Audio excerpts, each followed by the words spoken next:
في لحظات كده في حياتنا بنحس اننا محبوسين جوه نفس الدايره، مش عارفين نتحرك، مش قادرين ناخد خطوه لقدام، حاسين اننا واقفين كأن في حاجه بتشدنا لتحت، او على اقل وصف يعني مكتفانا وموقفانا مكاننا. الحاجه دي بتقول لنا يا ترى تعمل ده ولا ده، تفتكر انت قدها، يا ترى الحاجه دي هتفيدنا، طيب انت جاهز، يلا امشي. ولما فعلا تبدأ تمشي الحاجه دي تقولك استنى بس، مش يمكن لسه مش جاهزين ولا هو ده طريقنا. الحاجة دي بقى اسمها الشك.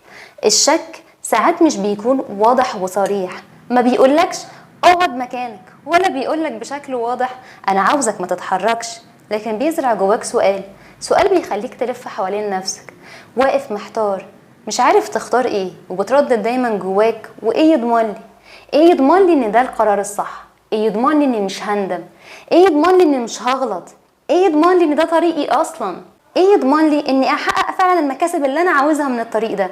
والحقيقة اجابة السؤال ده ان فعلا مفيش ضمان، بس ده مش معناه اننا نقف، لان الشك مش دايما علامة خطر، هو ساعات بيكون مجرد نقطة مراجعة، جرس انذار، مش علامة ان هي توقفك.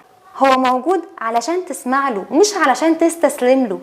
اوعى تخلي الشك هو مرجع لقراراتك. الشك عايش مع اي حد كده كده بيفكر، بس اللي بيفرقنا عن بعض هو مين رغم الشك كمل، ومين قاعد مستني اليقين ده اللي عمره ما جه. النجاح ما بيحصلش مع الناس اللي دايما واثقين 100%، لكن مع اللي خافوا واشتغلوا وهم خايفين، مع اللي كانوا مترددين وكملوا طريقهم، مع اللي كانوا مش متأكدين بس قالوا يجربوا ويختبروا نفسهم. فلو في حاجة نفسك تعملها مش لازم أبدا تكون متأكد بنسبة 100%، كفاية انك حاسس انها فعلا تستاهل التجربة، وانك ناوي فعلا تديها من قلبك، وهتتعلم من كل خطوة بتمشيها. كل خطوة صغيرة بتكسر الشك الكبير اللي جوانا، وكل فعل بنعمله هو بيوضح لنا الطريق أكتر من 1000 تفكير. قوم بقى من مكانك النهاردة حتى لو خطوة واحدة وامشيها، وخليك عارف ان الشك مش هيمشي، بس احساسك بالثقة هو اللي هيزيد وهيكبر كل ما تتحرك. وخليك فاكر ان الحياة موجودة علشان نمشيها ونجربها ونتعلم من خطواتها، وانت بتمشيها بقى كل يوم افتكرني وانا بصبح عليك وبقولك يا صباح الاستمورنينج القمر.